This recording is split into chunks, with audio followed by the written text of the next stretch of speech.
Hola a todos. Bueno,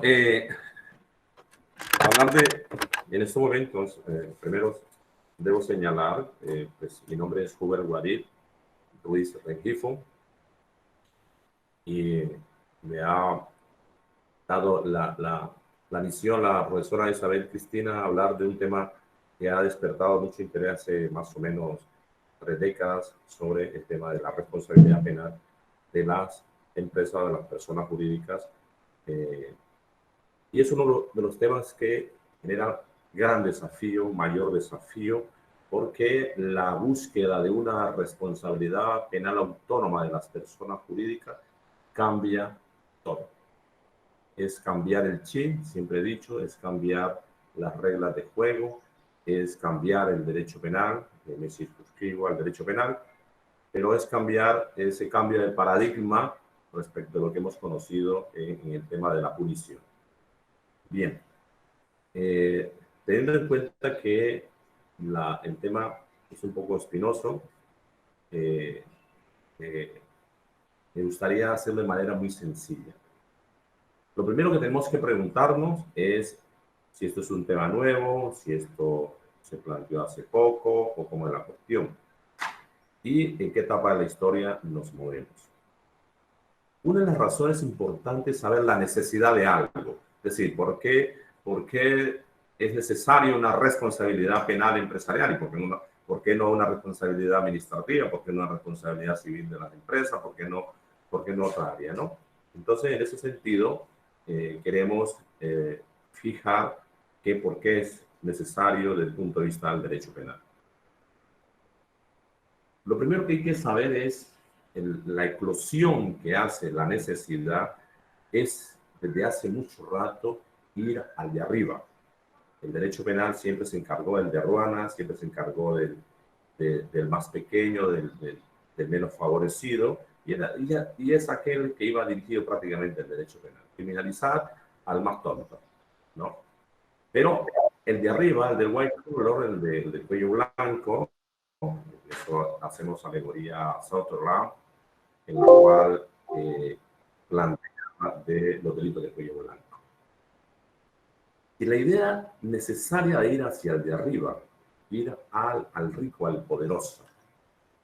Y desde ese punto de vista, incluso la mayoría de los partidarios de la responsabilidad penal empresarial, que en su momento, como decía José María Zubaldía, cabíamos en un taxi, ahora necesitamos varios trenes, ahora todo el mundo se ha subido al tema porque lo ve viable y lo ve razonable.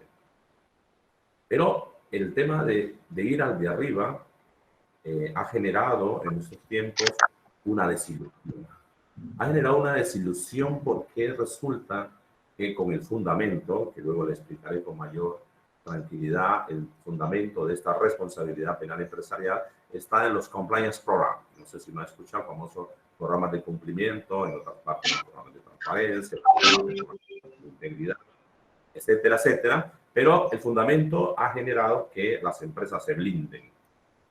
Una empresa que tenga un programa de cumplimiento eficaz, pues no será responsable y quedará exonerada de responsabilidad penal. Entonces, hay un tufito por allí, hay una cuestión de decir, oye, lo que hemos hecho, al contrario, es blindar a los ricos.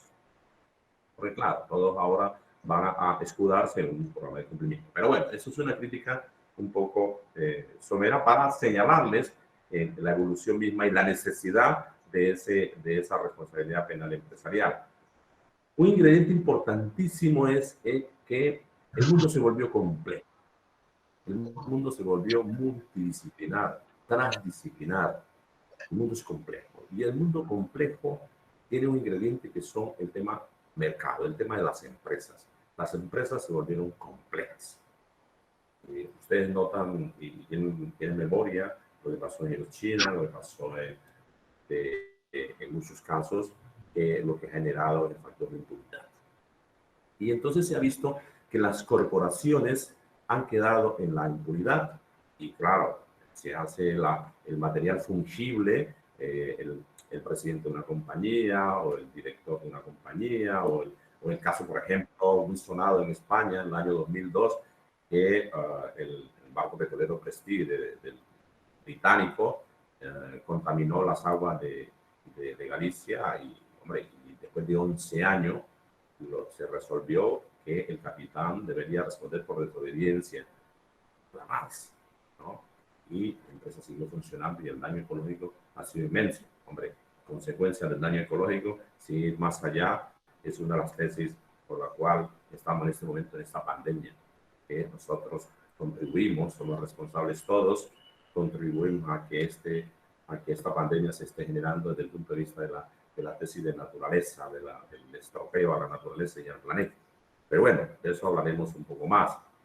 Pero yo quería mostrarles esa necesidad. Ahora viene, hay una cosa importantísima de tener dos posturas. Las dos posturas es la evolución misma del derecho penal, que el derecho penal, ahora mismo el derecho penal ha evolucionado, no ser siempre un derecho penal restrictivo, siempre tenemos la idea de derecho penal violento, pero el derecho penal ha dado un cambio, ha dado un proceso de evolución en el sentido que el derecho penal es preventivo. El derecho penal tiene que prevenir conductas, tiene que prevenir hechos. Entonces, no esa idea del derecho penal violento, que le damos la razón a la criminología crítica, le damos razón a todas las críticas respecto y marca la redundancia, tienen razón. El derecho penal restrictivo es un derecho penal violento, es la respuesta, es el ojo por ojo. Pero en los tiempos actuales, el derecho penal tiene que ser preventivo. Y esa es la mirada, es la huida o el cobijar a la víctima, ¿no? Una entrevista que me hicieron en un periódico de Bogotá que se llama Argumento, de la editorial Ibáñez. Yo decía que uno de los problemas básicos de esa negociación con la FARC era que faltó ser un derecho penal más preventivo, un derecho penal no restrictivo como se hizo, sino ir más a la víctima, proteger a la víctima, ¿no? Que es como dijo Beristain, Antonio Beristain, es la eterna realidad. Pero bueno, todo ese discurso permite, por un lado, el tema evolutivo, que es necesario, hay que tener en cuenta la evolución, ojo, no es ninguna revolución, la evolución misma, o sea, el derecho penal se va aproximando allá porque tiene que aproximarse, porque la necesidad de la sociedad lo obliga y tiene que darse allí. Y el otro factor es el tema de los consensos. Asistimos a un mundo global, a un mundo en el cual hay muchos consensos, en el cual hay muchos tratados, muchos convenios, y hay muchos convenios que regulan el tema de los delitos para la mayoría de los países desarrollados es de gran preocupación, como el tema del soborno internacional, la financiación del terrorismo, el lavado de dinero, etcétera, etcétera. Y desde esa perspectiva se busca la manera que hay un consenso y se han firmado convenios, están organismos internacionales como la OCDE, que ustedes lo saben perfectamente, y que dentro de sus prerrogativas está que se proteja lo que más le interesa al mercado, es que las empresas, la regulación de la responsabilidad de las empresas. Entonces, la OCDE, Colombia, ustedes saben que entramos el 30 de mayo, aunque faltan cumplir unos serían requisitos mínimos, pero ya entramos dentro de los países ricos, que yo siempre criticaba, no sé por qué, a los países ricos. La OCDE es considerada como el club de las buenas prácticas, como el club de los ricos. Mire, somos ricos y primero tenemos niños muertos de hambre, 4.000 y pico de niños de hambre en La Guajira, y somos dentro del club de los ricos. Es una vergüenza, siempre he criticado ese aspecto, y no podemos estar en un club en el cual nuestros hijos, nuestros niños se están muriendo de hambre. Y ahora mire el tema de la pandemia. El tema de la pandemia demuestra que somos frágiles, que tenemos una economía de nada, que tenemos una economía solamente al servicio del poderoso, y todos los poderosos están escondidos.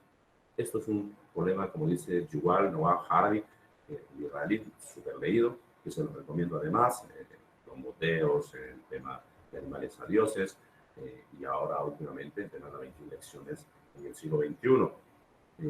Es bueno que se lo lean.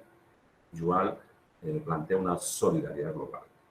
Yo voy un poco más allá y yo creo que el problema del mundo, luego lo vamos a tratar ahora, es más que nada de una falta de ética colectiva. Yo creo que el problema del mundo en la actualidad y el manejo de esta pandemia es una falta de liderazgo ético. Bueno, son temas que vamos hablando poco a poco.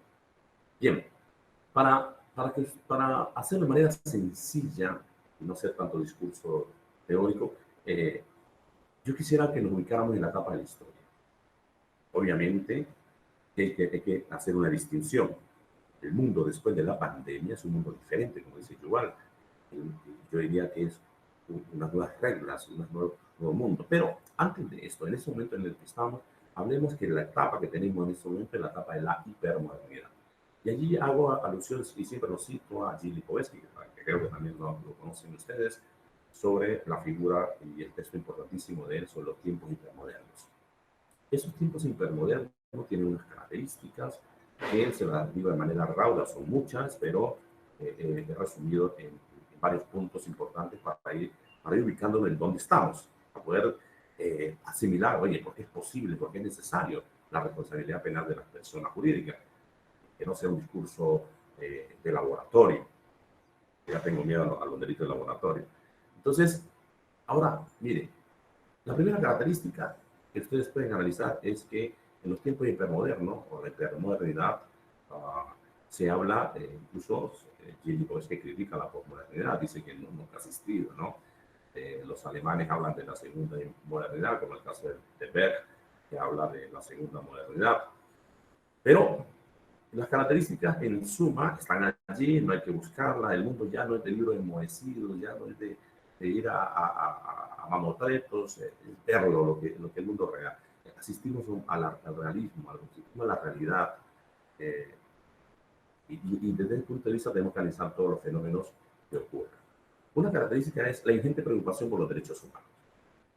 Existe una ingente preocupación por los derechos humanos, y ahora más con este tema de la pandemia es mayormente, ¿no?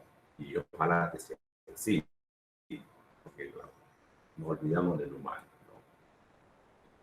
El tema, por ejemplo, de la inteligencia artificial nos desplazó y nos tiene desplazado en el tema del humano. Pero bueno, lo importante es que una característica del mundo actual es la ingente preocupación por los derechos humanos. Existen muchos convenios, muchas disposiciones en torno a la preocupación por los derechos humanos. Yo siempre cito, una de las tantas es el tema referido también al tema de este tema empresarial, los principios de Ruggie, los principios rectores de la ONU, que se encargan de proteger, remediar y tratar de llevar las multinacionales a que estas multinacionales no violen derechos humanos. Y cuando apenas estaba empezando el discurso de los principios de Ruggie, ¿no? ¿Saben quién es Ruggie, no? Los Ruggie de la ONU, en 2011 que lo saca, estaban todos los países para reglamentarlo, regularlo. Colombia ya lo firmó, Colombia hace todo, Colombia firma todo, pero no cumple nada en 2015. Y estuve en la Universidad de Sevilla cuando España estaba implementando los principios de Ruggie.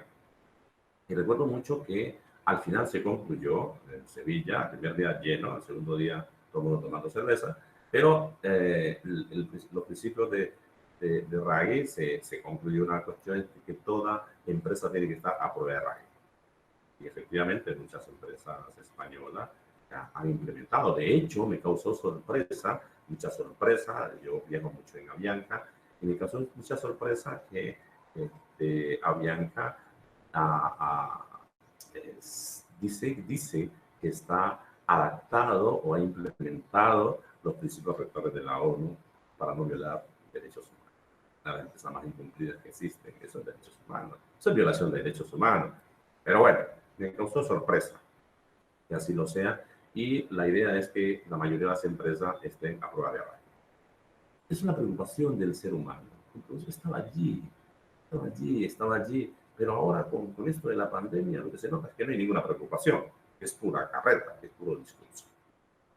Bien, es una característica para no ser tan distante, hay muchas cosas por decir, la verdad, no terminaríamos aquí, ¿no?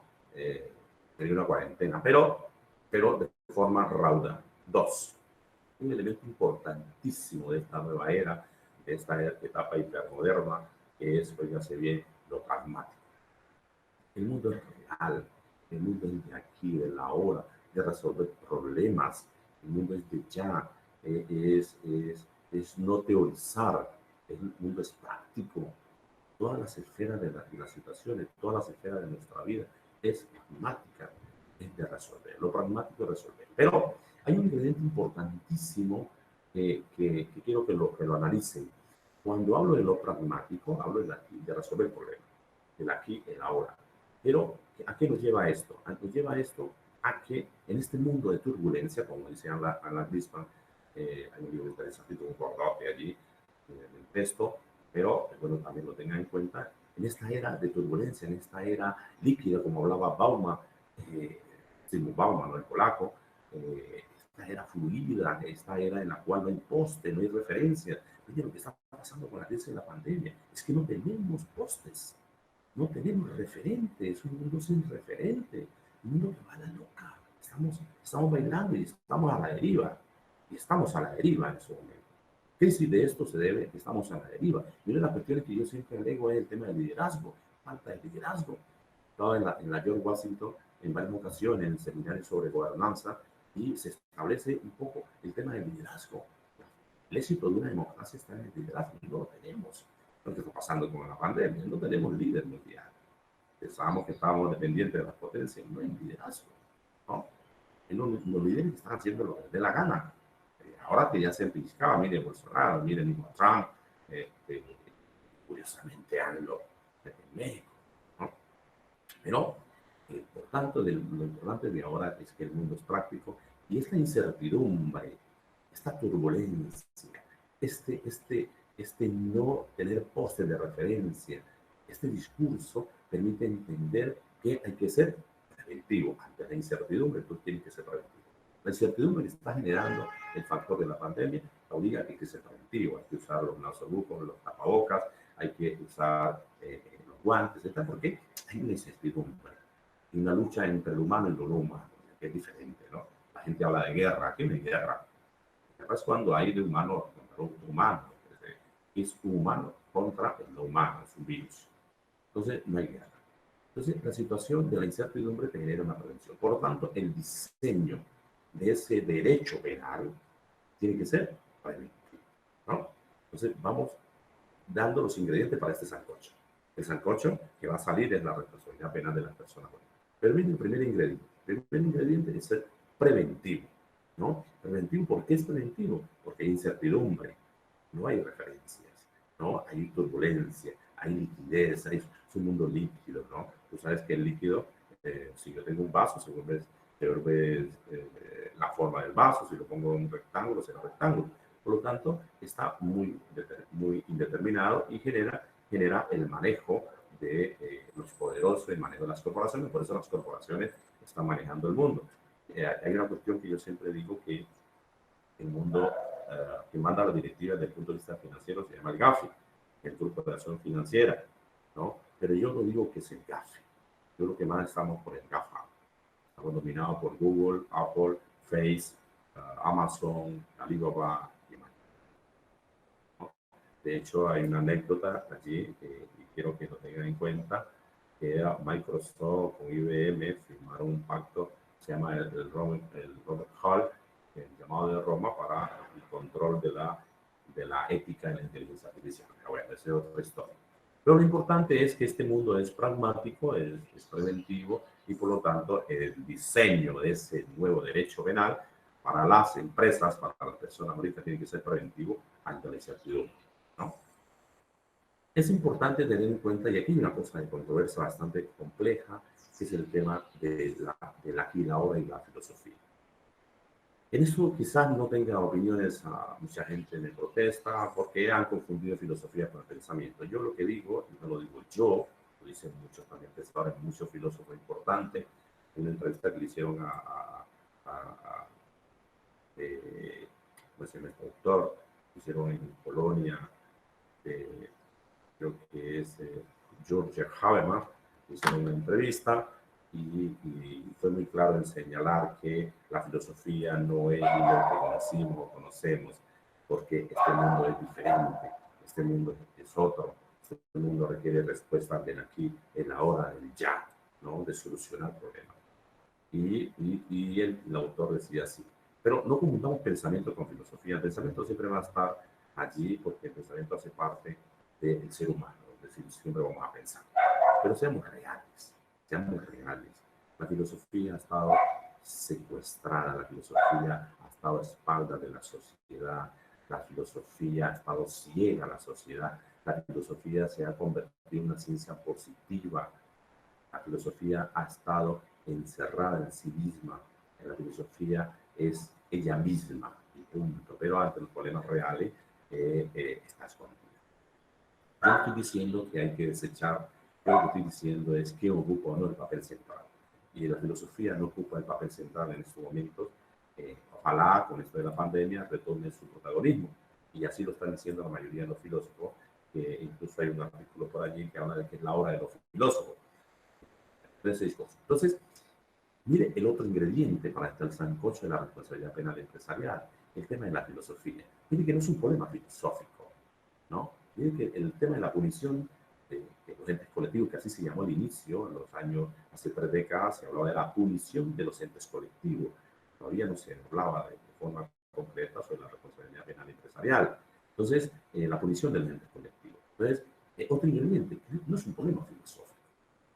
Luego haremos de manera detallada unos ingredientes importantes, unos soundbites que ustedes tienen que tener en cuenta para que asimilar un poco la temática de la responsabilidad penal empresarial. En lo pragmático es importante tener en cuenta el aquí y ahora para solucionar el problema. El derecho penal, por lo tanto, ese derecho penal de nuevo diseño para la responsabilidad penal empresarial es un derecho penal que tiene que solucionar problemas. Es un derecho penal que tiene que estar abstracto de consideraciones que no sean reales. Es un derecho penal que tiene que estar desprovisto de dogmas. Y eso es importante que lo tengamos en cuenta. Los dogmas. El gran problema de toda la sociedad ha sido seguir amarrados, secuestrados por dogmas. El derecho penal también ha estado así, por dogmas. Hay una frase que siempre recuerdo, que lo pueden revisar, lo pueden encontrar, cuando Obama se posesiona, la primera vez cuando se posesiona, lo primero que dice, los dogmas están desgastados. Y efectivamente los dogmas están desgastados. Hay que ser más flexible, hay que ser más abierto. El mundo es abierto, el mundo es diferente y por lo tanto tenemos que no estar cerrados a las cuestiones, valga la redundancia de la utilización de la palabra dogma. ¿El dogma qué es un dogma? Bueno, usted dirá, bueno, está hablando de dogmatismo, hay que eliminarlo y que hay que no tenerlo en cuenta, pero ¿qué es un dogma? Un dogma, ustedes lo saben mejor que yo, que es una verdad absoluta y el mundo no está para verdades absolutas. En este caso de la pandemia tenemos que resolverlo y no a través de dogmas, ¿no? Entonces, miren otro ingrediente que viene para ese sancocho del derecho penal empresarial. No es un problema dogmático, no es un problema de dogma. Y aquí hay que tener en cuenta una cosa. El derecho penal, toda su evolución durante todo el tiempo ha estado a través de dogmas. En la teoría de la evolución del delito está desde la escuela neoclásica con Franz von Liszt, con Belling, luego viene la escuela neoclásica con Edmundo Mesger, que además hay un autor muy leído en España que fue Francisco Conde, brillante, y desnuda que Mesger estaba al servicio de Hitler. Y lo descubrió y se usaban cajas, ¿no? Y como el derecho penal está al servicio del poderoso, y el poderoso perverso, que fue Hitler. Luego viene la escuela finalista con Hans Belze, que habla de la estructura lógica objetiva, que es una cosa cerrada, Hans Belze con su finalismo, luego otra que no nos enseñan en la universidad, el cofinalismo con Zielinski, un solo autor que lo sigue, que es un autor, Marcelo Sassonetti de Argentina. De hecho, esa teoría pasó casi inadvertida. Y luego lo que está de moda con el funcionalismo de Gunther Jakob, que es radical, y el funcionalismo moderado de Claude Roxy. Toda esa evolución de la teoría del delito es insuficiente para resolver el problema de las empresas. Por una razón sencilla.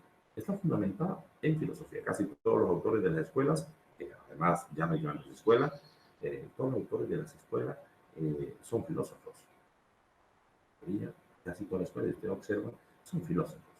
Entonces, esa dogmática no es suficiente. Todo su planteamiento no resuelve el problema.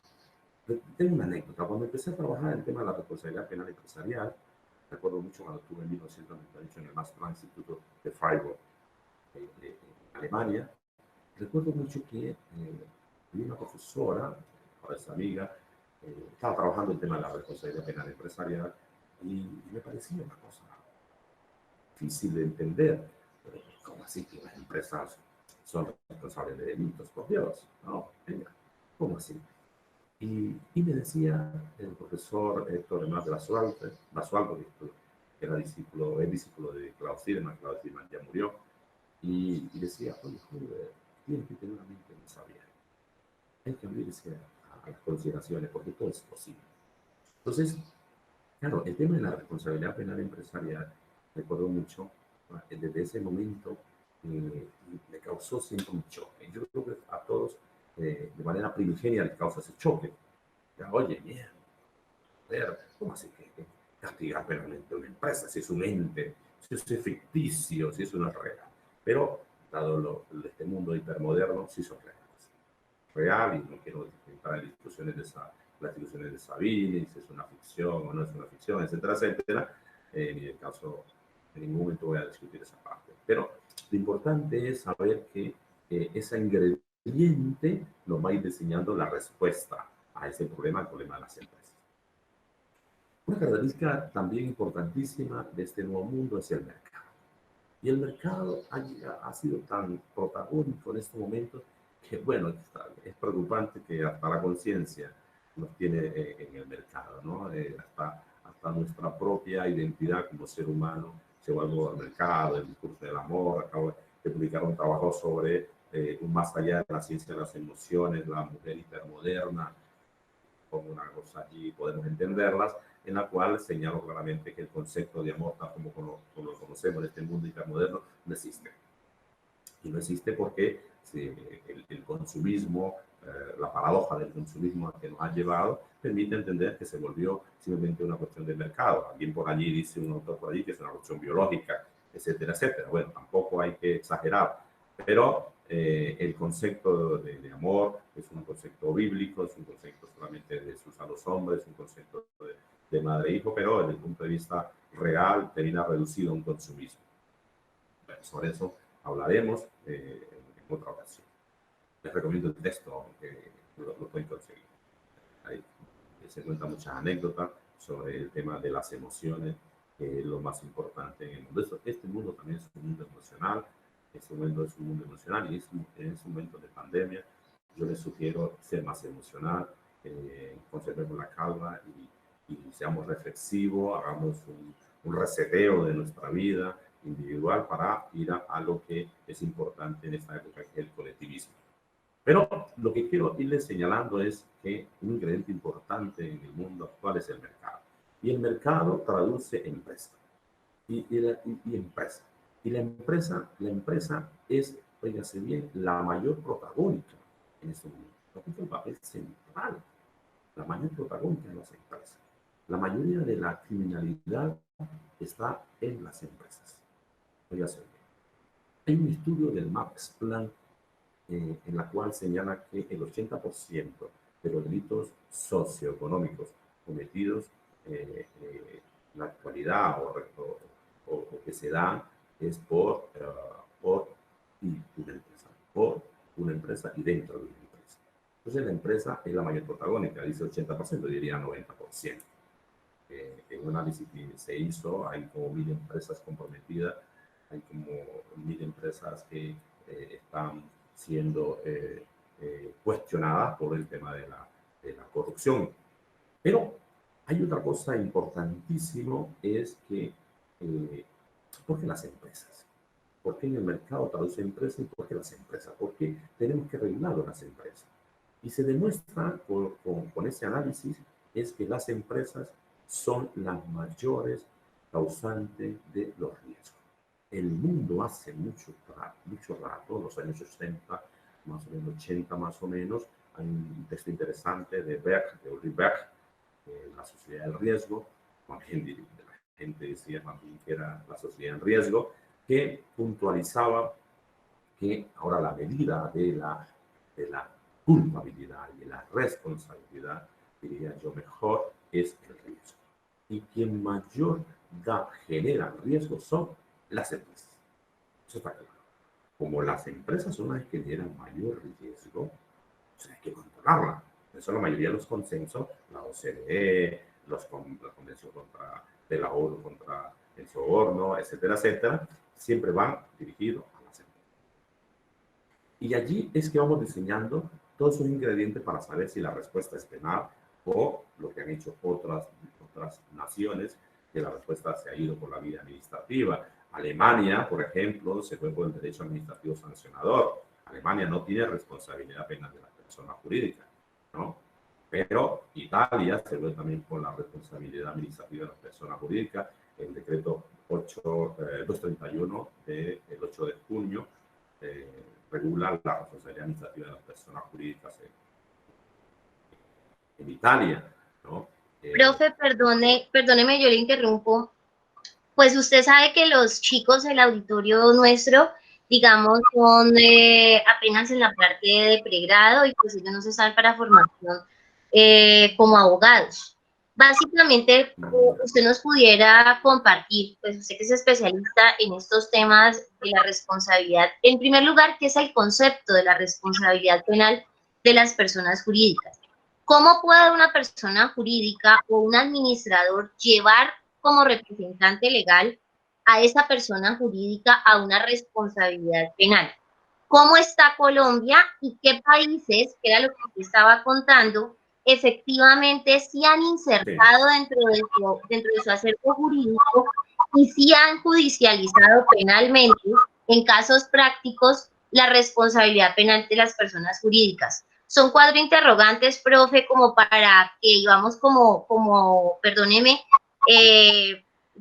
sacando ya, digamos, esas conclusiones, porque pues los chicos, yo le entiendo perfectamente todo el discurso suyo, profesor, con todo el respeto, pero los niños de los cuales estamos hablando son específicamente en administración de empresas.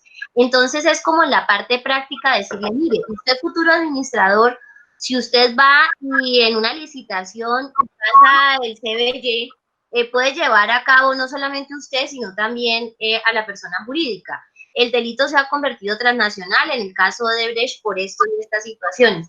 Es, digamos, como esa parte más práctica, mi estimado doctor, si usted nos puede ilustrar teniendo en cuenta todo el conocimiento que usted tiene. Gracias. Bueno, muy bien. No, está bien. Lo que pasa es que, claro, es devuelvo la pregunta. Tampoco soy administrador de empresas. Pero si no se hace el engranaje histórico de por qué la necesidad de una responsabilidad penal empresarial, tampoco se va a asimilar. Entonces, a ver, ir concreto, cada vez que voy concreto y le digo, oye, mira, señor empresario, tú eres representante legal de una empresa, para que no cometa un dislate, oye, tienes que hacer esto, ¿no? Pero eso ya es va a generar muchas dudas, ¿no? Entonces, yo ya termino rápidamente para los ingredientes, para por qué la responsabilidad penal empresarial, y les voy tomando qué ha pasado en los países.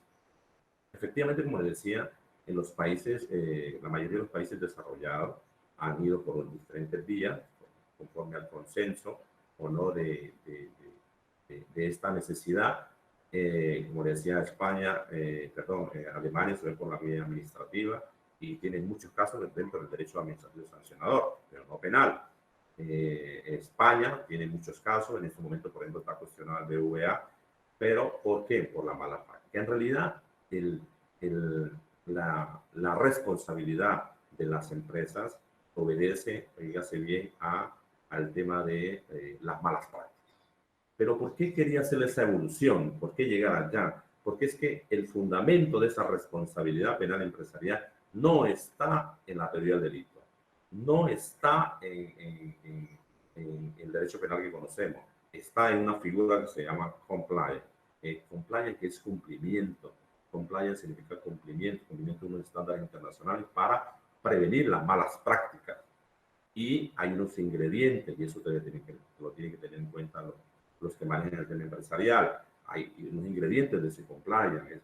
Lo que se discute ahora es el fundamento de ese compliance, los elementos de ese compliance, que no hay un criterio unificado, pero más o menos tienen unos elementos que lo pueden saber los empresarios.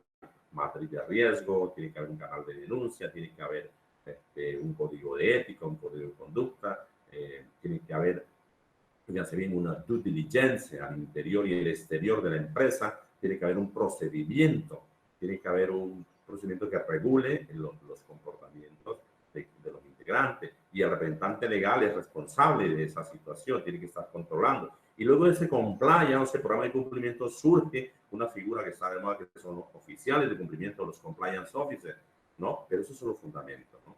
Desde el punto de vista del derecho penal y habla del compliance criminal. Entonces, los países, la mayoría, hay una estampida de los países que se han ido por la vía penal, en el caso también Argentina, el 31 de marzo se fue por la vía penal, la llaman problemas de integridad, el caso de Perú se fue por la vía administrativa, el caso de España en 2010 y mejorado en 2015 se fue por la vía penal, pero el fundamento de esa responsabilidad está en los compliance, los programas de cumplimiento. Y ahí viene la figura, ¿no? Aquí existe de hace rato el tema de los compliance, el tema del programa de transparencia, pero no se cumple, ¿no? Entonces, Colombia, por ejemplo, se fue por la vía administrativa. Yo he estado en la lucha que sea penal, pero se fue por la vía administrativa con la ley 1778 de 2016, del 2 de febrero, regula la responsabilidad administrativa de las personas jurídicas para prevenir el soborno transnacional. De la sentencia hay una sola, pero eso lo hizo la Superintendencia de Sociedades. Mire, la Super, que es administrativa, está tomando decisiones judiciales, etcétera, etcétera. Podemos argumentar muchísimas cosas, pero el hecho es que la Super solamente ha condenado a INASA por malas prácticas. Y en Colombia existe un montón de responsabilidad de grupo, están los carteles, hay cartel del Lulo, cartel del Cuaderno, cartel de la seguridad, cartel del hueco, el cartel de... Hay muchísimas cosas, muchísimos casos de grupo, y el más sonado pues el caso Odebrecht, que ha generado una impunidad, ha generado que el desconcierto de la sociedad, porque no se le ha hecho responsable por la mayoría la debacle económica que le hizo al Estado en cuanto a su comportamiento, su conducta, su responsabilidad. Pero el tema del Odebrecht, demuestra la insuficiencia de la teoría del delito, demuestra que tenemos que ir a otro derecho, demuestra que lo que tenemos conquistado es insuficiente. Así que Odebrecht demandó al Estado colombiano. Es una vergüenza, pero ahí está. Entonces, el análisis que quería hacerlo de forma un poco sencilla era llegar por qué es necesaria esa responsabilidad penal empresarial. ¿Por qué no ir a otro derecho? ¿Por qué no ir? Porque, mire, estamos hablando de insuficiente. Es insuficiente las herramientas que tenemos. Una encuesta que hizo la Super de 1000 empresas, el 23%, que son 198 empresas, demostraron y que decían que no tenían herramientas para combatir la corrupción. ¿Por qué?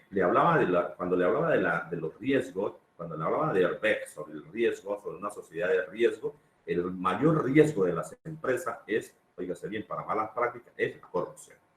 Por eso hablaba de riesgo. El riesgo mayúsculo y que de las empresas tienen que proteger, tienen que regular, tienen que evaluar en las empresas es el tema de la corrupción, ¿no? En cada modalidad, en cada sector. Los riesgos de un sector tecnológico no es lo mismo que el riesgo de un sector farmacéutico, no es lo mismo que del riesgo financiero. A nivel de financiero están muy avanzadas esas situaciones. Tienen el tema de la SARLA, el tema del ROS, que son reportes de operación sospechosa, etcétera, etcétera. Pero es todo ese engranaje en el tema de los riesgos. Yo por eso quería señalarles solamente los ingredientes del sancocho, para que cada uno vaya mirando qué es necesario en cada sector, porque si no lo volvemos locos, ¿no? Y hay un montón de consideraciones en torno al tema de los riesgos. Entonces, la mayoría de los países se han ido a cada una de esas regulaciones. El tema de moda en este momento es poner que las empresas adopten buenas prácticas. Y para adoptar buenas prácticas tienen que tener un compliance. Ahora, ¿qué pasa? La mayoría por ejemplo, mayoría de los países regulan. En Colombia somos casi todas son pymes y se ha visto como un costo. ¿no? Claro, también tener un departamento de cumplimiento donde va a estar la hechura del programa de cumplimiento, la vigilancia, el monitoreo, es un poco desgastante para una empresa pequeña, ¿no? Una empresa pequeña. De hecho, por ejemplo, en España se le exige, para que no incurra en responsabilidad penal empresarial, después de 50 trabajadores, empresas que tengan más de 50 trabajadores. Aquí la mayoría son empresas familiares, a 10, 15 máximo de trabajadores. Entonces, poner una carga de tener un departamento de cumplimiento, un programa de cumplimiento, suena un poco grotesco. Pero hay que hacerlo. Yo creo que he planteado que todas las empresas tienen que tener un programa de cumplimiento. Entonces, uno de los soundbites que pueden recibir ustedes que no son abogados, que están en pregrado, es que todas las empresas tengan programa o implementen un programa de cumplimiento por más chica que sea. Porque aquí no es problema de costo, aquí no es un problema de gasto, aquí es un problema de reputación, de inversión, es un problema de hacer las cosas correctamente, problema de ética, y ahí viene el ingrediente ética, hacer las cosas correctamente. Una empresa que tenga un programa de cumplimiento, les aseguro que tendrá mayor éxito, será más productiva y será una empresa más seria. Si yo tengo un bolígrafo, este bolígrafo fue hecho en China, con toda la crítica china, y este hecho en Alemania, tenga la certeza que si yo tengo el poder adquisitivo, compro el hecho en Alemania. Porque en Alemania hay una cosa importantísima, es que toda empresa tiene compliance. A pesar que no tiene responsabilidad penal empresarial, todo tiene compliance. El compliance es un tema transversal, es un tema que cobija a todos. A todos, todo a nivel corporativo tiene que tener compliance. Entonces, el mensaje claro para ustedes es de manera más suave, más sutil, es que todas las empresas deben tener compliance, y la idea es que se vayan ustedes diciendo, oye, bien, hombre, yo asesoro una empresa X, yo tengo una empresa X, el que la tenga o la familia, y que se implemente eso, ese requisito del compliance, del programa de cumplimiento, porque va a ser una empresa más seria y a su vez también va a prevenir la responsabilidad de ciertos delitos, ¿no? Va a ser más serio. Entonces, no lo vean como un gasto, véanlo como un grado reputacional. Una empresa con compliance es seria. Si uno va y esta empresa, no, aquí tomamos las buenas prácticas, aquí hacemos esto, aquí tenemos un factor de inclusión. Mire, por ejemplo, hay una empresa chiquitica, varias he visto, vaya al centro comercial La Gran Estación. La Gran Estación se caracteriza porque la mayoría de los vigilantes son personas que tienen una disminución física, ¿no? Hay vigilantes y agentes. Eso es un factor de buena práctica, es un factor de buen gobierno corporativo, hacer las cosas correctamente. Y a su vez, es una empresa que demuestra seria, es inclusión. Hay un restaurante aquí en Cali, en La Cesta, en la cual todos los meseros tienen problemas de disminución de grandes capacidades, de disminución son meseros con problemas cognitivos, son autistas, son personas que tienen problemas de movilidad, etcétera, etcétera. Entonces, eso genera buena práctica. Al final, para que conduce a que seamos buenos seres humanos. Al final, conduce a que seamos correctos, que seamos seres humanos éticos. Porque la ética no es otra cosa, no confundamos ética con moral. La ética simplemente es no hacer sufrir al otro. Lo que tiene que pasar con esto de la pandemia es que se dispare el concepto de ética, es no hacer sufrir al otro. Haga todo lo que quiera, pero no haga sufrir al otro. Si yo de aquí a mañana me invento un bolígrafo con video, un bolígrafo que escriba y a su vez haga el video, eso significa que esto tiene que tener varios ingredientes, que sea ético, legítimo y que sirva a la comunidad y que trate de no hacer sufrir al otro. Yo no puedo hacer una invención y en este momento hay que reinventarse, hay que repensar, hay que redactarse, hay que desaprender para aprender, y yo no puedo hacer algo que supuestamente beneficia a la sociedad, pero daña. Es no hacer sufrir al otro. Entonces, las empresas no, ese mercado, ese desborde de capitalismo irresponsable tiene que acabar, y eso se habla o se morigera, se reduce, se ralentiza con el tema de la responsabilidad penal empresarial, la responsabilidad de las empresas a través de su fundamento que es el compliance. La implementación de los compliance es la solución. De hecho, hablo en estos días, Ferrajoli, un filósofo importante de Italia, habla de una constitución planetaria. Yo estoy planteando que se necesita un compliance planetario.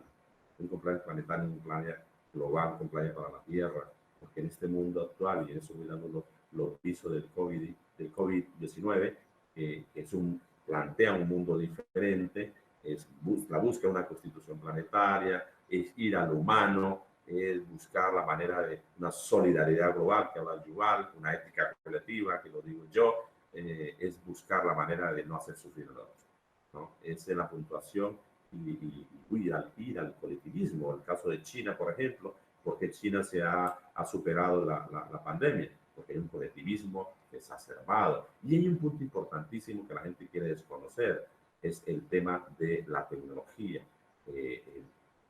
El chino es apasionado por la tecnología.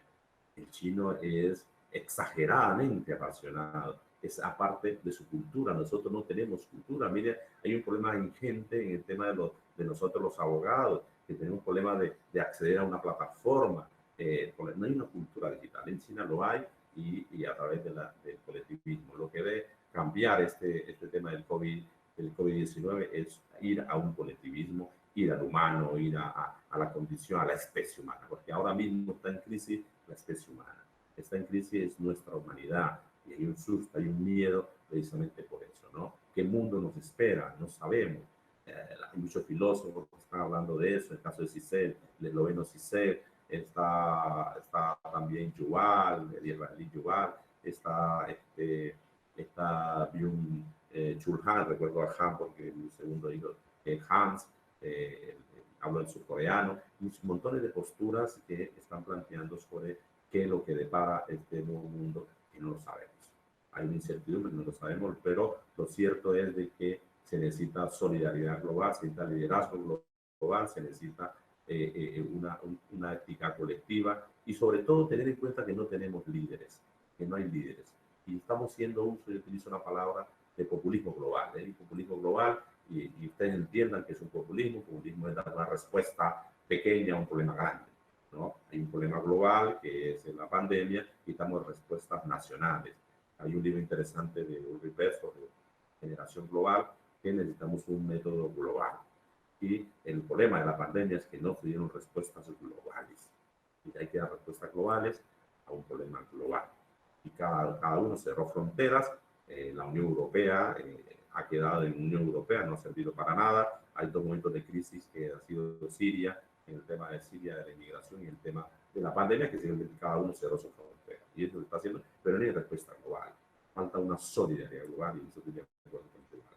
Pero el tema de la responsabilidad penal empresarial, yo creo que es el momento de ir a las corporaciones, yo creo que es el momento de exigirle a las corporaciones buenas prácticas y dejamos de lado todas esas especulaciones, todas las teorías conspiradoras, si es una guerra biológica, si es producto de las corporaciones en el caso del COVID-19, no importa. Lo importante es saber que el repaso de la condición humana. Y hay un factor importantísimo en compliance. El compliance cobra mayor importancia ahora. Primero, pues lo que les decía, un compliance planetario, pero el compliance tiene un ingrediente, esos ingredientes que les dije, está el tema emocional. Las empresas se olvidaron de esa parte emocional. Las empresas se olvidaron de la condición del ser humano. Las empresas, ¿qué es lo que tienen que hacer un oficial de cumplimiento? Que sea el Pepe Grillo de una empresa. O sea, que el Pepe Grillo siempre estaba encima de Pinocho. Es el Pepe Grillo de la empresa, es la conciencia de la empresa y tiene que estar mirando, y hace bien, que tiene que estar mirando la empresa, el compliance officer, el oficial de cumplimiento, que es el que vigila o tiene que revisar el programa de cumplimiento de una empresa, ¿no? Entonces, tiene que vigilar que la empresa, su parte emocional. Un trabajador llegó, es que tenía problemas, hay que atenderlo para que la empresa funcione, ¿no? Y esa importancia del oficial de cumplimiento tiene que ser un líder. Se habla por allá de líder FA, yo digo líder CIS porque ese tiene que ser un líder. Bueno, todo ese montón de cosas da a entender la importancia del compliance, la importancia de una responsabilidad empresarial que está traducida, porque repito, en el compliance. Cuando dice todo el recorrido académico, teórico, penal, es para darles a entender que las herramientas que tenemos no sirven, es insuficiente. Pero en estos momentos el tema del compliance es lo más importante, es lo más resaltable. Y el tema del COVID-19 nos traslada, nos traduce, nos transforma o nos lleva a pensar que es una nueva realidad, que es un nuevo enfrentamiento, que es un nuevo desafío, pero que genera los elementos que están ahí. Yo les aseguro, y en esto no quiero pecar por defecto, como la crisis del 2008, ahora se viene una crisis económica, por ejemplo, Han, o sea, el autor surcoreano habla de que la crisis o el fin del capitalismo, pero que no, va a haber un hipercapitalismo, como decía anteriormente. Entonces, el mundo es diferente y vienen unas reglas. Pero yo les decía, la crisis del 2008 y la crisis financiera que se vive, solamente la podrá frenar y la pudo frenar la existencia del compliance. En España, cuando la crisis del 2008, no existía todavía el tema del compliance, ¿no? Incluso autores que comparten y compartimos la misma idea, nos señalaban o señalábamos que definitivamente la existencia del compliance había prevenido esa crisis. Asimismo acá, aquí falta un compliance, Miren, las empresas están como locas, todos estamos como locos, claro, con razón, pero falta un compliance que permita buenas prácticas. Las malas prácticas llevan a este desorden, lleva a esta esquizofrenia, lleva a esta paranoia, lleva a esta locura que nos tiene asustado a todos. El que diga al contrario es un mentiroso, nos tiene asustado a todos porque hay una incertidumbre. Está en crisis la especie humana y dejando la parte bíblica, que desde el punto de vista científico se aparta uno, pero les pido solamente un poquito de fe para efecto de saber que lo que puede salvar esto es Dios y la Virgen. Pídanle mucho a Dios, recen mucho, oren mucho y sé que esto va a salir adelante de esta pandemia. Pasamos, pero serán unas nuevas reglas de juego. Nuevas reglas de juego. Este discurso que les estoy hablando ahora de la eternidad va a cambiar. Es otra nueva vida, nuevas reglas, es un nuevo mundo, es un mundo diferente, pero que tenemos que repensarlo, reconstruirlo. Entonces es un mundo. Y muchos conceptos que están por ahí volando, que están diciendo y especulando, hay que cambiarlo. Es un nuevo orden mundial, no queremos pensar en ese discurso especulativo, que venga un señor y nos dirija, ni ninguna de esas cosas. Creo que siendo objetivo, el mundo simplemente es diferente. Pero ahí entra luego el compliance, que es el fundamento de la responsabilidad empresarial. Póngale penal, póngale civil, póngale administrativo, lo que sea, pero es una responsabilidad de las empresas. Mi querido, hay muchas cosas por decir. El caso de Francia, con la ley Sapin 2, que reduce el tema de los requisitos de manera práctica de las compliance, pero el tema más importante en este momento a nivel jurídico es los compliance, que cobija a todos, civil, penal, laboral, todo. Todas las empresas y todo aquel que tenga que ver con un factor de empresa. Por eso les hablé del requisito del mercado que traduce empresa. No me imagino un Estado sin empresa, no me imagino una empresa sin Estado, no me imagino un mundo sin empresa. Ahí está. Critique lo que critiquemos, la empresa, pero lo que tenemos que hacer es regular.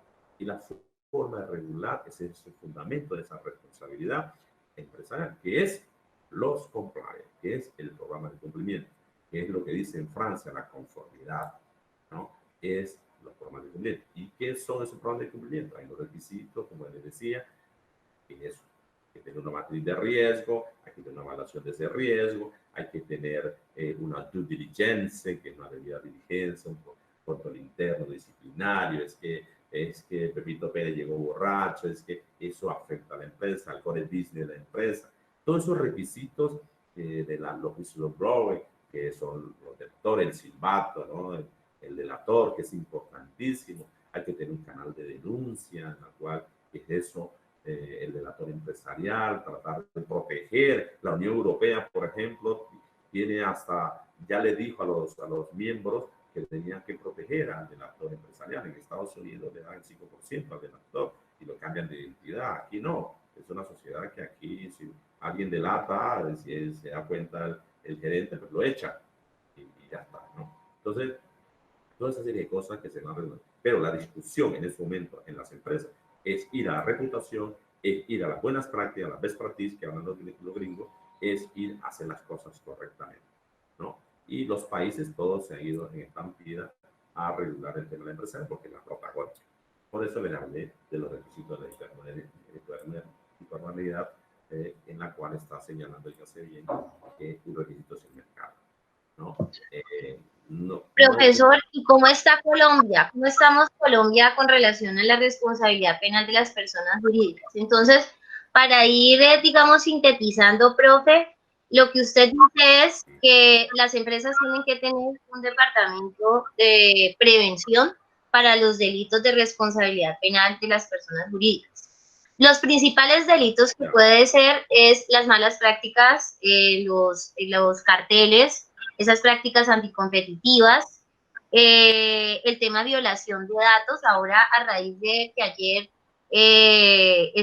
la Superintendencia de Industria y Comercio autorizó que las empresas de telefonía pueden entregar todos los datos a la Dirección Nacional de Planeación, que se dice que volvemos a quedar en un estado de vigilancia de panóptico, como decía este filósofo inglés.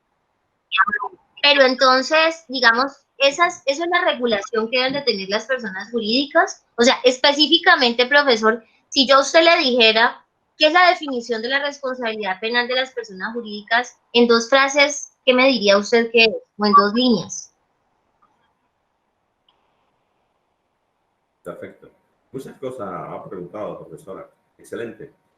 Mira, si alguien me dice, oye, ¿qué es responsabilidad penal de las personas jurídicas? Simplemente es que las empresas respondan por su mala práctica. Punto. Pero es que a mí me fuerza un poco la precisión técnica jurídico-penal. Yo sé que no son abogados todos, ¿no?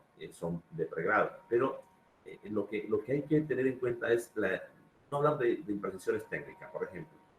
No es un problema de culpabilidad. No es un problema de culpabilidad. No es que vamos a meter a la cárcel. Es simplemente las malas prácticas conforman la naturaleza de la empresa. Una empresa, y lo que mencionaba el tema de la violación de datos, el tema, lo que pasó con Analítica y Face, y eso es lo que se va a dar. Lo que hablaba profesora, usted del panóptico, es lo mismo que plantea el Yuval, de una vigilancia de la piel, una vigilancia de piel. Estamos asistiendo a lo que se planteó la sociedad orwelliana de 1984, ¿no? Una vigilancia total. Estamos en una vigilancia total. Mire, a manera de especulación, lo que va a hacer Bill Gates, lo de los chips, lo que está pasando. ¿Cómo se controló, por ejemplo, la pandemia en China? Gracias al Big Data. Y esa parte yo quería hablar de, bueno, no me dejaron seguir, ¿no? Y hablar del otro ingrediente importantísimo de esta nueva sociedad, que es de la ciencia y la tecnociencia, ¿no? Pero de manera puntual, para los estudiantes, para el pregrado, decir responsabilidad penal empresarial es decir que la empresa debe responder por sus malas prácticas. Malas prácticas que traduce conforme a los riesgos que se regulen, ¿ya? Porque todos los países no regulan la pluralidad de delitos. En el caso de España, por ejemplo, hay como 31 delitos. En Colombia, para el punto de vista no penal, sino es administrativo, que la ley 1778 de 2016, del 2 de febrero, que pasó sin son ni tron, que no se discutió, que yo pedí asistir a esa discusión y cuando le dije que tenía que ser penal, me sacaron. Es una ley que salió a pupitrazo, que salió un 21 de diciembre y como conciliación, sin ninguna discusión. Usted coge la ley y no va a encontrar ninguna discusión, fue a pupitrazo. Fue en conciliación y un 21 de diciembre que nadie está pensando en nada. Todo el mundo está pensando en su rutaina, todo el mundo está pensando en su realidad. Pero pasó sin son ni tron porque había que cumplir con ese requisito de recomendación que hace la OCDE. La OCDE le dice, oye, ¿quieres ser parte de mi club? Tienes que responsabilizar a las empresas. El tema tuyo, si te vas al Estado, te vas por la vía civil, por la vía penal, por la vía administrativa. Colombia, por ser rápido, se fue por la vía administrativa y estamos en mora de que sea por la vía penal. Lo he insistido. De hecho, elaboré un proyecto que lo difundí, lo llamé el proyecto Howard sobre una responsabilidad penal de las personas jurídicas en Colombia. Es un diseño completo que fue incluso el último escrito que sacó el profesor de Compostela, Miguel Abel Souto. Allí nos da un crédito que incluso es más completo que la legislación de España e Italia. Y eso fue importantísimo. Ese proyecto fue desconocido por el procurador. Lo presentaron a bombos y platillos, al caso Odebrecht, el oportunismo, y lo presentaron mal. Bueno, eso no prosperó. Tanto es así, he estado insistiendo, he hablado con varios políticos para que en Colombia se regule la responsabilidad penal empresarial y no ha sido posible porque, entre otras cosas, allí planteo que los partidos políticos también sean sujetos responsables de ello. Pero, ojo con eso, es un problema de responsabilidad, no de culpa. Culpabilidad es un problema dogmático, ¿no? Y la responsabilidad es un problema político. Y una de las cosas importantes que quería decirle, no es un problema de acción. No me digan que es que vamos a meter a la cárcel a Guggia. No, es conforme a la naturaleza. ¿No? Es conforme a la naturaleza si no se repite. Pero, concreto, para su respuesta, mi querida profesora, para su pregunta, perdón, es concreto. Responsabilidad penal de las personas jurídicas es igual a decir responsabilidad de una empresa por su malas prácticas. Y las malas prácticas tenemos que mirar qué son las malas prácticas. Una mala práctica es un soborno transnacional, una mala práctica es un lavado de dinero, una mala práctica es una financiación del terrorismo, una mala práctica es un factor de competencia desleal, una mala práctica es una especulación, como están haciendo ahora. Ahora, a raíz de la pandemia, la mayoría de las empresas, ahí en Estados Unidos, no sé si es un deep fake, pero creo entender que es cierto, por la fuente que me lo manda es seria, un chino tenía 2 millones o más de máscaras. Tenía allí guardada para venderla después, perdón, un judío. Entonces, toda esa mayoría de riesgo. Por eso les hablaba que un programa de cumplimiento tiene que tener una matriz de riesgo. En ese se analiza conforme a cada sector empresarial. El sector tecnológico lo que va a prestar es la violación de datos. El sector tecnológico lo que va a permitir es la venta de datos y otra cosa más. Y en eso sí estoy de acuerdo con Yuval. Lo que viene es un hackeo de la mente. Lo que viene es una dictadura digital. El mundo traspasó esto que estaba allí dándose suavemente, fue de manera disruptiva. Y pasamos a la era digital. Es una nueva etapa de la historia en la cual la era es digital. Pasamos a la era digital de forma abrupta, de forma perversa, pero hemos pasado. Ahora todo va a ser digital, todo va a ser virtual, ¿no? Entonces, estamos propensos, estamos al borde de una dictadura. Por eso, tiene que haber un compliance en todas las empresas. Hay que ponerle coto y ahí viene la importancia del compliance. Porque un buen compliance, tengan un buen programa de cumplimiento de una empresa, vengan a hacer. Entonces, genera más dinero, genera buenas prácticas y genera un mejor producto para la sociedad. Es la solución. Es una solución eficaz, porque no podemos parar, no lo vamos a parar. Esto no se para, esto no lo para nadie. Hay que es adaptarnos, regularlo. Y eso, pues, que no les hablo de la inteligencia artificial, que es otra cosa. Que no me dejaron hablar más de cuando el capítulo, el ingrediente de la ciencia y la tecnociencia, que es otro ingrediente de la hipermodernidad. Ciencia. ¿Qué pasó? Que los políticos no le paran bola a la ciencia.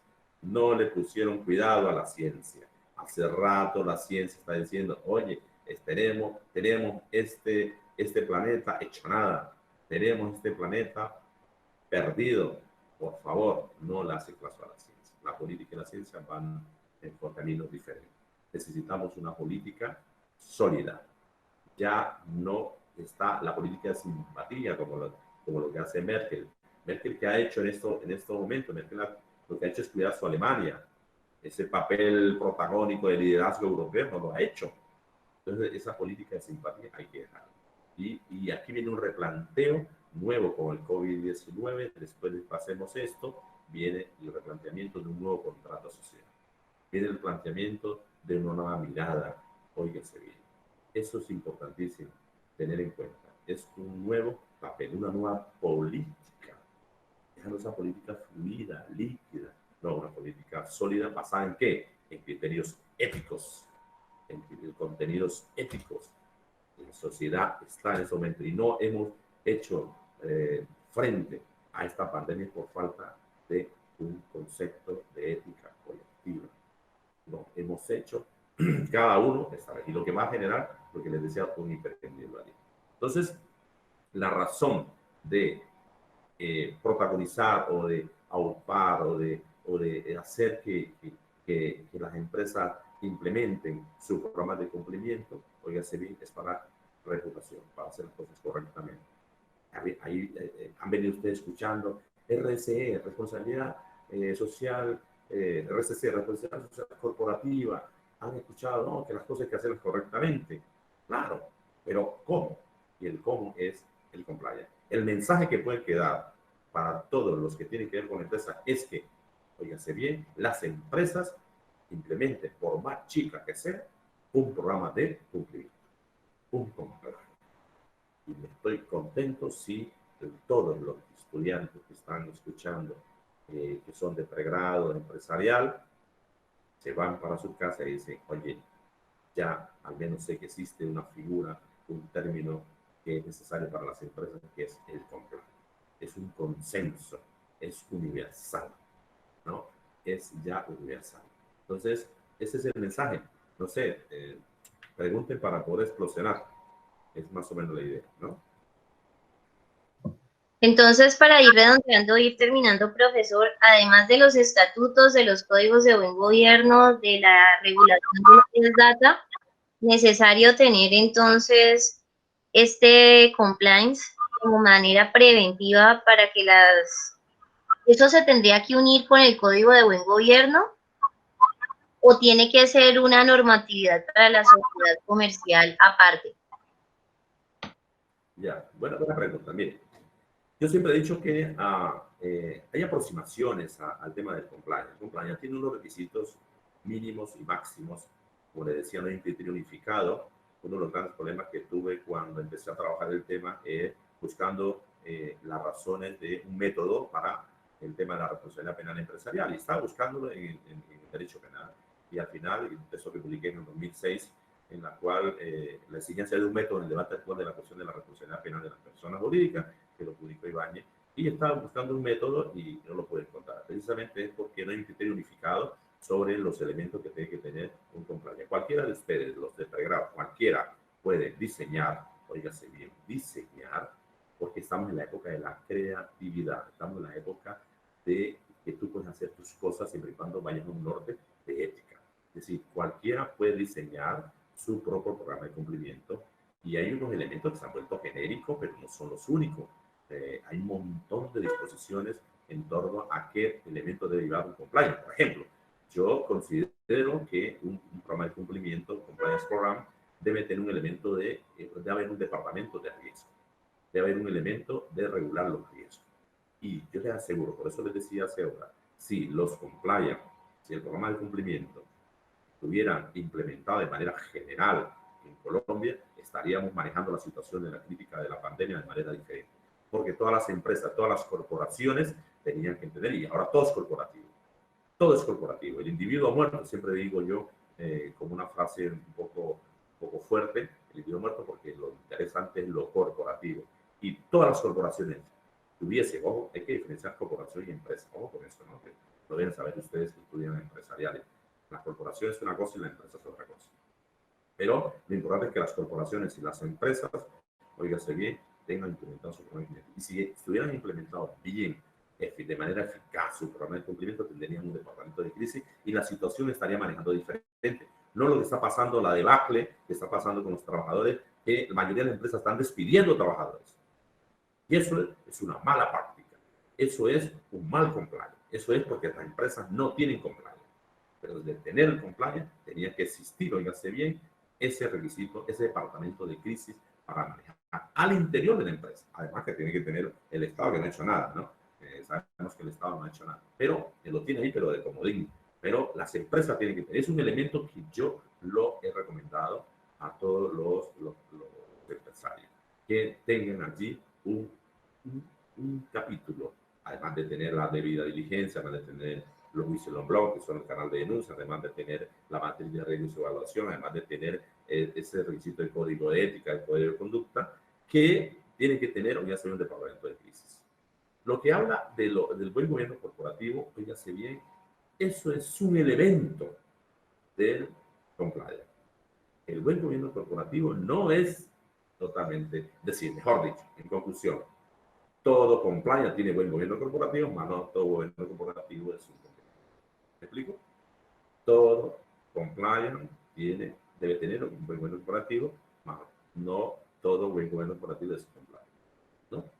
El buen gobierno corporativo, la creación de la ISO, todos esos requisitos son requisitos mínimos que atienden uno de los puntos del compliance. El compliance es un concepto totalizador, grande y ingente, ¿no? El buen gobierno corporativo, que también hace parte de las buenas prácticas, es importante. Claro que sí, pero es un elemento. Es un elemento que va dentro de los requisitos del compliance, el tema de la ISO, es decir, una empresa puede tener ISO, pero no necesariamente tiene que decirse que ha implementado un programa de cumplimiento, ¿no? Las ISO y toda esa serie de cosas que se dan, y el buen gobierno corporativo, que eso sí lo conocen en la mayoría de las empresas. Yo sugiero, hagamos algo más grande, más serio, que es el tema de la implementación de los programas de cumplimiento, que tiene al menos los requisitos mínimos que les menciono, y tienen mucho más, pero a través Perdón, no se le escuchó, profe, ¿qué sería la implementación de qué? ¿Cómo?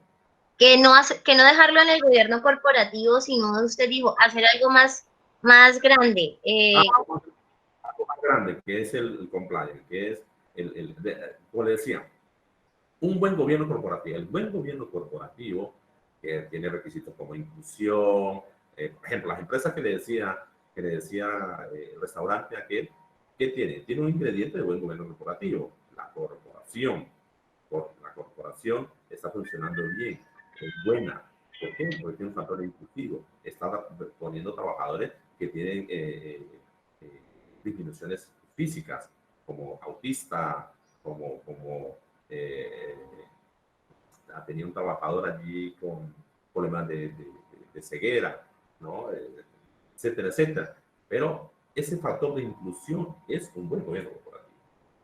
Que es que la empresa vincula personas que tienen que ver con personas afro. Es un buen gobierno corporativo. Es que esta empresa incluye personas con disminución física como lo que hace la Gran Estación. Es un buen gobierno corporativo. Pero eso no traduce necesariamente que es un compliance, porque hay otros requisitos. Un buen gobierno corporativo no tiene canal de denuncia, un buen gobierno corporativo no regula los whistleblowing, un buen gobierno corporativo no regula necesariamente una debida diligencia, no necesariamente. Un buen gobierno corporativo necesariamente no tiene una materia de riesgo y sus relaciones desde el punto de vista penal, ¿no? De responsabilidad. Un buen gobierno corporativo no necesariamente está a la par con el tema de la OCDE, un buen gobierno corporativo, etcétera, etcétera. Entonces, es poco, es mínimo, es poquísimo, ¿no? Las ISO tienen unas reglamentaciones para cada sector. Y una cosa importantísima es que el programa de cumplimiento, el compliance, es hecho a la camisa. No es un copy-paste. No es que Ecopetrol dijo que tenía ética y cumplimiento y que tenía programa de cumplimiento. Mentira. Lo que pasó en el Pozo Lizama, eso es mentira. No, si hubiese tenido un programa de cumplimiento, no haya pasado un año abandonado ese pozo que generó una contaminación ambiental. Porque un programa de cumplimiento debe tener un monitoreo y revisión permanente, ¿no? Entonces, claro, el programa de cumplimiento, fíjense bien, es hecho a la camisa. Pero una cosa importantísima, no es un paper, no es un compliance paper, no es un papel, no es tenerlo allí, no es mostrarlo. Tiene que ser eficaz. ¿Y eficaz qué es? Lo eficaz es lo que funciona. Ese es el otro requisito que les iba a contar de que la etapa de la hipermodernidad, que un ingrediente también de esa hipermodernidad es que pasamos de lo ideal a lo eficaz, pasamos al mundo de la eficacia.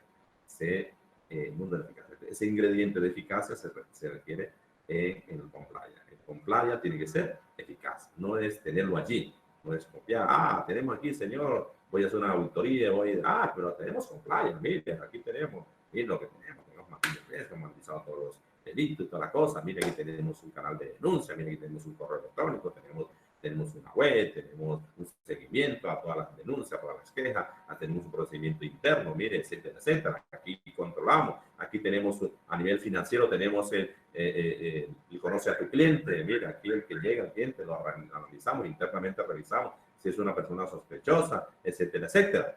¿No? No, no. Hay que tenerlo, pero hacerlo eficaz, que funcione. Debe hacerse reuniones periódicas, el compliance officer tiene que hacer reuniones periódicas, capacitaciones, tiene que estar pendiente de que la empresa funcione. Ese es el Pepe Grillo. Y por eso, a nivel internacional, desde el punto de vista laboral, deben tener un salario casi igual al gerente. Ojo, tiene que tener igual de importancia porque la están vigilando a la empresa. Miren, ¿por qué le hacía la diferencia entre corporación y empresa? Si ustedes recuerdan y han escuchado por las noticias que Bill Gates, que el Zuckerberg también está en peligro a raíz del tema analítica, de estabilización de datos. ¿Qué pasó? ¿Qué pasó? Porque acuérdense que estamos en la época de la ciencia y la tecnología. Acuérdense que estamos en la época en la cual la tecnología es la que domina el mundo, es la que dirige nuestras reglas, es la nueva regla de experiencia. Y ahí yo siempre cito un autor importantísimo, que es Manuel Castel, que se los recomiendo, que son 3 volúmenes, de la sociedad de la información. Hemos pasado de la era industrial a la era de la información y ahora llegamos directamente de manera abrupta a la era digital. Ahora todo es digital. Sí, es una nueva etapa en la historia, pero lo que quería comentarle es que la exigencia de un programa de cumplimiento tiene que ser que funcione, tiene que ser eficaz, no es cumplir con una prerrogativa de una auditoría, es que funcione. Y yo les aseguro que una empresa que tenga un buen programa de cumplimiento que sea eficaz, es muy difícil que el producto sea defectuoso, es muy difícil que el producto sea malo, es muy difícil que se genere responsabilidades por corrupción u otros delitos que quieran. Por ejemplo, en mi proyecto Howard hablo de delitos contra los recursos naturales, ¿ya? Entonces, es como se regule, ¿no? Ahí se utiliza a nivel penal una cosa que se llama numerus clausus, es conforme a lo que quieran. En otros países, todos los delitos, es decir, a nivel empresarial pueden cometer todos los ilícitos. Pero una cosa es que yo no quiero terminológicamente que hablen de comisión, sino de responsabilidad. Pero lo importante, fíjate bien, es que las empresas implementen eso, pero no compliance expert, no es de comodín, es que funcione. Por eso el compliance officer tiene una gran responsabilidad en todo esto. Tiene que hacer capacitaciones, tiene que estar pendiente de todo. Es el peregrino, es la conciencia de la empresa. Y una empresa que implemente de manera eficaz, óigase bien, y lo reitero, y lo he dicho 3 o 4 ocasiones, será más productiva, será exitosa y funciona mejor. Los productos de Alemania, ¿por qué uno a nivel de vehículos prefiere un producto? No dice, este es el alemán o este es el chino. Alemán, de una vez. Porque se supone que las cosas son hechas correctamente. Y eso es prevenir las malas prácticas, es hacer las cosas correctamente. Entonces, esa es la situación. No sé si me dice entender, profesora. Perfecto, profesor Ruiz, pues yo le agradezco muchísimo. No sé si los chicos tienen alguna duda, creo que no, porque pues igual ellos, pues o sea, están, digamos, en una parte extra y hay que valorarles esa parte a los muchachos. De todas formas, profesor, yo le agradezco a usted enormemente su colaboración para el buen término de esta charla. Sé que usted es un tipo de gran quilataje nacional e internacional y pues compartir con nosotros, con la academia, creo que es una forma también de empezar con las nuevas generaciones a crearles a los que van a verdaderamente manejar las empresas y los que se están formando para ello, y es empezar a hacer pedagogía desde chiquitos, diciéndolo entre comillas. Entonces, pues profesor, yo le agradezco. Creo que para terminar, lo que usted dice, además del código de los estatutos, del código de buen gobierno, pues realizar todos estos acuerdos del compliance, como usted le llama, donde se tenga en cuenta todos los agentes endógenos y exógenos que tanto se hablan en esas matrices DOFA, para poder garantizar absolutamente toda una buena calidad. Es lo que tengo, digamos, saco y colijo de una manera muy simplista, profesor. No sé si estaré errada en esa parte. No, yo creo que el mensaje es claro, el mensaje de toda esta, bueno, hay un montón de cosas que hay que decir, pero lo importante, me sentiría contento que ellos, como estudiantes de pregrado, se llevasen el stand-by, ¿no? Existe una figura que se llama compliance, existe la exigencia, es necesaria la exigencia para las empresas de adoptar o implementar un programa de cumplimiento, que eso es importante y es bueno para la empresa, que es reputacional, que no solamente es de perseguir las empresas. Yo di una conferencia en la Andy y todo ahí, todo crispado, todos los empresarios, bueno, este cabrón viene a perseguirnos penalmente. No, no, no se trata de persecución, ese es lo que hacía el derecho penal represivo, el derecho penal restrictivo, el derecho penal viejo, el derecho penal preventivo, no. El derecho penal preventivo, por eso hacía la radiografía de qué derecho penal tenemos que tener en este mundo de incertidumbre. Es que, fíjense bien, no es perseguir a las empresas, que las empresas sean más exitosas, que las empresas, y una empresa exitosa gana dinero. ¿Usted por qué cree que uno va al sancocho? No sé si te han ido al sancocho de pollo en su jugo en Rosso, una señora que casi lleva 40 años. ¿Por qué usted va allí? Porque se supone que el sancocho está bien hecho, que ha hecho las cosas correctamente. Asimismo, ¿por qué uno compra? Oye, vamos para allá, compramos este jugo en tal parte. Oye, ¿por qué no compramos esta camisa en tal parte? Bueno, sin el factor de consumismo, ¿no? De marca, de esas cosas. Estoy hablando de manera muy correcta. Entonces, claro, es porque hay una buena hechura. Hay una buena hechura y en realidad lo que interesa, fíjate bien, es la buena hechura, hacer las cosas correctamente. Entonces, el mensaje es para que tengan claro que las empresas tienen que adoptar e implementar ese programa para ser más exitosos y para ganar más dinero. Una empresa lo que busca es ganar dinero, pero ese factor del compliance, ese dinero tiene que ir bien también a la sociedad. El gran problema es la concentración de capital, el gran problema es la desigualdad, el problema que está pasando en toda Latinoamérica es la desigualdad por ese factor empresarial mal llevado, por esa responsabilidad poco corporativa, poco responsable. Entonces, el mensaje es que todos los sentidos, porque esto ya es una cosa para todo el mundo, es transversal, esto no es solamente para el discurso penal, es para todo. Todo el compliance no distingue ni política ni nada.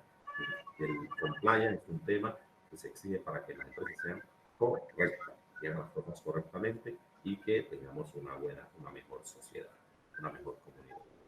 Hay una cosa que yo quisiera leerles, más que estoy mirando por acá de tantas tonterías que he escrito por aquí, hay una película, me encontré. Hay una película que lo recomiendo por Netflix, ahora con este tema, de la pandemia, pues se mira mucho Netflix, ya la he visto hace rato. Hay una película, Dos Papas.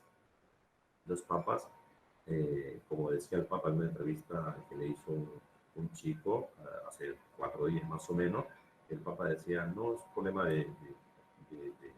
no es optimismo, sino que es una esperanza. No hay que ser optimista, sino ser esperanzador, en alusión a que el que nos puede ayudar es Dios y la Virgen.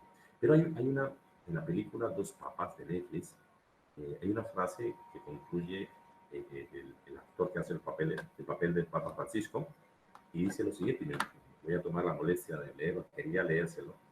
Dice, mire, comillas, abro comillas, dice, nos enfrentamos a una indiferencia globalizada, a una cultura de conflictos que nos hace pensar solo en nosotros mismos.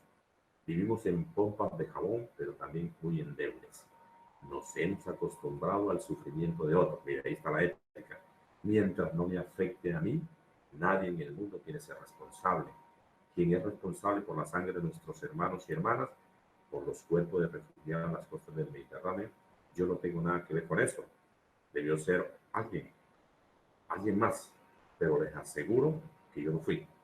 Y cuando nadie es responsable, todos somos responsables.